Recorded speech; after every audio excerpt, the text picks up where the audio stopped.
baby wangu, ndo trusta iwe kauchane pfungwa dzako zoenzerana mumasisowo ndakakutarisa anzimboone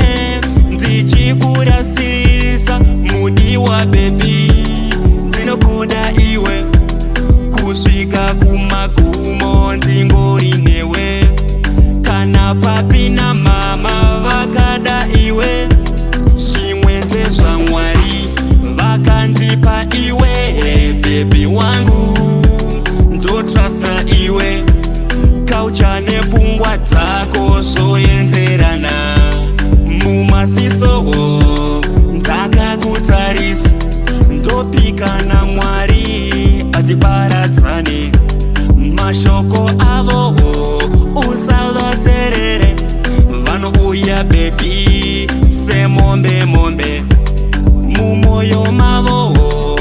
ari mapere chandadya bebi iwewe idya ngatisatidze kunyeperana mudiwa bebi tsvarakadenga yandapiwa naMwari ndiwe shori yangu wakandikoshera kunge zuva parinobuda nekunyura ndakakuona live inoti Facebook